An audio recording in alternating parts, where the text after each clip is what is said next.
ఈ సంఘటనలు చూస్తూ చూస్తూ పెరుగుతుంటే ఒకలాంటి ఆందోళన కలగటం, ఒకలాంటి భయం కలగటంతో ఇప్పుడున్న జనరేషన్ పేరెంట్స్ భలే స్మార్ట్ గా మొండి ధైర్యంతో బతుకుదాము, మనకేంటి, మనం అనాథాశ్రమాల్లో చేరిపోదాము అనే డిటాచ్మెంట్ ప్రాసెస్ కి రావడం జరుగుతుంది.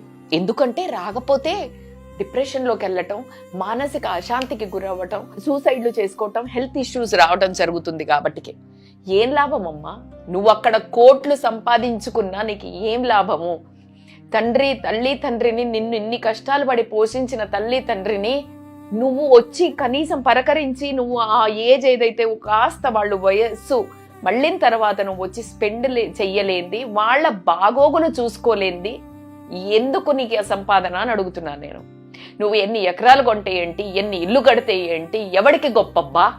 ఎవడికి గొప్ప? నీ తల్లిదండ్రి నీ గర్వంగా నా కొడుకుని ఇలా పెంచాను, వాడొచ్చి నన్ను ఇలా చూసుకుంటున్నాడు అనేది 10 మంది చూసేది. నువ్వు పెరిగితే చూసేది నీకు అమెరికా. మరి వెళ్ళొద్దా మేడం అమెరికా? బరాబర్ వెళ్ళండి అబ్బా, అమెరికా వెళ్ళొద్దనట్లేదు, సంపాదనను కాంప్రమైజే అవ్వద్దు. కానీ నీ విలువలను నిన్ను ఆ స్థాయికి చేర్చిన ఒక తాడును గాని, ఆ పెంపకాన్ని గాని, ఆ తల్లిదండ్రులు గాని మరిచిపోయి నిజంగా చెప్పాలంటే చాలా అమానుషంగా ప్రవర్తిస్తున్నారు పిల్లలు. కొడుకులను తీసుకోండి, కూతుర్లు తీసుకోనివ్వండి. ఈ రోజు పిల్లలకు అక్కడ ఇంగ్లీష్ మాట్లాడుతూ వాళ్ళ ఇంటికి వచ్చినా వాళ్ళకి తెలుగు ముక్క రాదు, అర్థం కాదు. ఏదో సరదాగా నీకు ఏమైనా అప్పాలు చేసి పెట్టాలా, లేకపోతే ఇది వండి పెట్టాలా, లేకపోతే పూరి ఏదన్నా అడిగితే వాళ్ళు ఇలా ఒక పిచ్చి మొహం వేసుకొని చూస్తుంటే ఈ నానమ్మకో అమ్మమ్మకో కమ్యూనికేట్ చేయాలన్న ఆరాటం కాస్త చచ్చిపోయి ఆ బెత్తర చూపులు చుట్టం జరుగుతుంది అమ్మమ్మలు నానమ్మలు. అరే మరి ఇంగ్లీష్ మాట్లాడద్దా? నీ సంస్కృతిని కూడా మాట్లాడు. స్కూల్లో ఎలాగో ఇంగ్లీష్ మాట్లాడతారు. మరి అందరు ఉన్నారా మేడం అంటే లేదు. మా ఫ్యామిలీలో నాకు తెలిసిన పిల్లల్నే చెప్తున్నాను, అద్భుతంగా భగవద్గీత కంఠస్థంగా పాడేవాళ్ళు ఉన్నారు అక్కడ. కొంతమందిని తీసుకుంటే ఇలాంటి వాళ్ళు ఉన్నారు.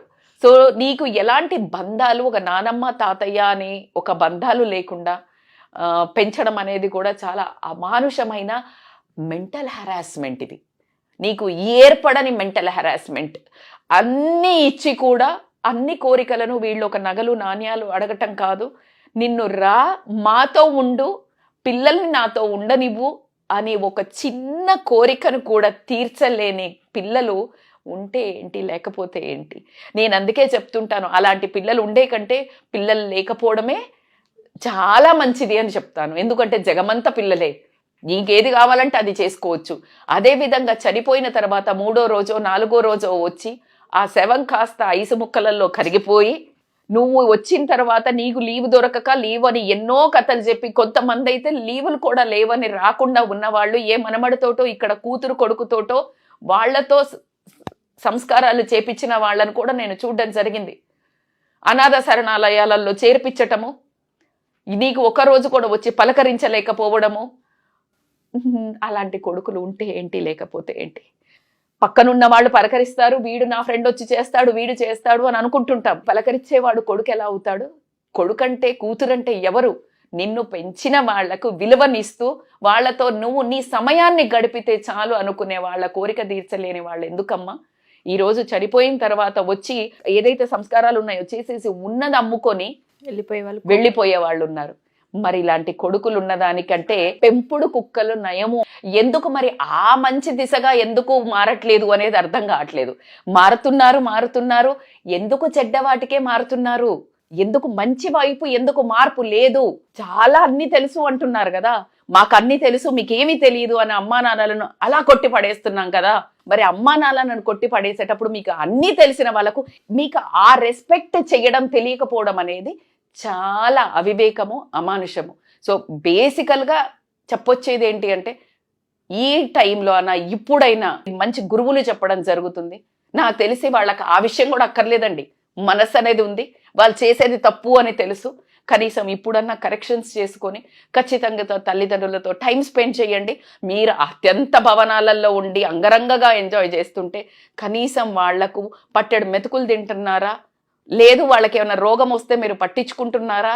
లేదు మీరు బతికే దాంట్లో 0.5% వాళ్ళకి ఆ షేర్ వెళ్తుంది మీ హ్యాపీనెస్లో అనేది గమనిస్తున్నారా లేదా అని మాత్రం ఆలోచించుకోవాల్సిన అవసరం ఎంతైనా ఉంది.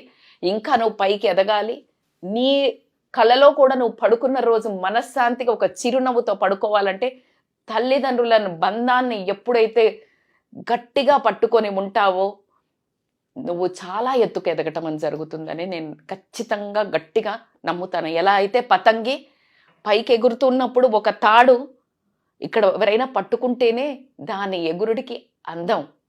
ఈ తాడు ఎప్పుడైతే తెంచుకొని నువ్వు ఎగురుతున్నాను కదా అని వెళ్ళిపోయావనుకో అది ఎక్కడో ముళ్ళ చెట్లోకో ఎక్కడో లోయల్లోకో పడిపోయి అగాధంలోకే పడ్డం జరుగుతుంది. సో కాబట్టికి ఎంత ఎత్తు ఎదిగినా తల్లిదండ్రులను మరవకుండా ఉండాలని మనస్ఫూర్తిగా కోరుకుంటూ సమాజానికి ఒక మంచి ఆదర్శవంతమైన పిల్లలుగా అయితే నిలవండి. మీరు ఇప్పుడు నేర్పించేదే రేపు పొద్దున పిల్లలు మిమ్మల్ని ట్రీట్ చేస్తారు. సో కాబట్టికి వాళ్ళు వాచ్ చేస్తూనే ఉంటారు మీరు మీ తల్లిదండ్రులతో ఎలా బిహేవ్ చేస్తున్నారని.